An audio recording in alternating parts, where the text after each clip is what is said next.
सिंहासन बत्तीसी में मंजरी की कहानी में आपने सुना कि लुत्वर्ण राजा को कहता है कि मैं वही कौवा हूँ जिसने आपके मुंह पर भेंट कर दी थी।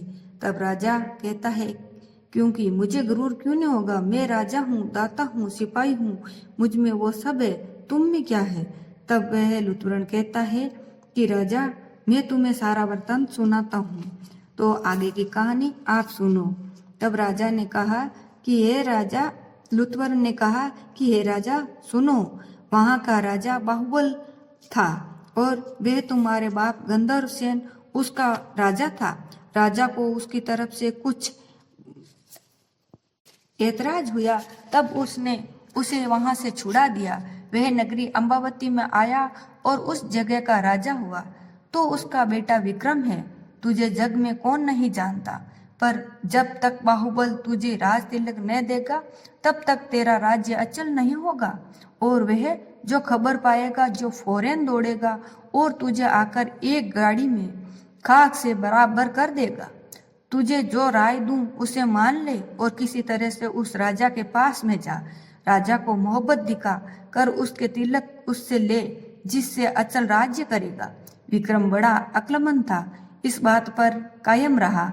ऐसी ऐसी शख्स बातें लुत्वर्ण ने सुनकर कुछ दिल में न आया, हंसकर कान से सुना। और फिर लुत्वर्ण ने कहा कि जो तुम चलना है तो हमारे साथ चलो। राजा ने पंडितों से अच्छा सा मुहूर्त दिखाकर चलने की तैयारी की। दूसरे दिन सुबह से वक्त राजा लुत्वर्ण मंत्री को साथ में लेकर चला और राजा बाहुबल के नगर में पहुंचा। तब दीवान ने राजा से कहा कि तुम यहाँ बैठो और मैं राजा के मंदिर में जाता हूँ, मैं अपने राजा को खबर करता हूँ। यह बात राजा को कह करके फिर मंदिर में वह चला गया, उसको प्रणाम किया और कहने लगा, महाराज, गंधर्व सेन का बेटा विक्रम आपके दर्शन के लिए आया है।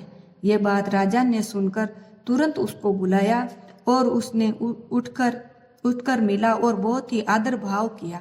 उसको आधे सिंहासन पर बैठाया और कुशल से पूछी। जब 10-5 दिन बीत गए तब दीवान से राजा विक्रम ने कहा, तुम हमें विदा कर दो तो हम अपने स्थान को जाएंगे। तब मंत्री कहने लगे, हमारे राजा का यह स्वभाव है, जो मिलने को आता है उसे अपने पास में ही विदा ही नहीं कर। राजा विक्रम बाहुबल से क्या आगे मांगता है, नहीं मांगता है, यह अगले भाग में आप सुनेंगे। अगर आपको मेरी कहानी पसंद आती तो लाइक, शेयर और सब्सक्राइब जरूर कीजिएगा।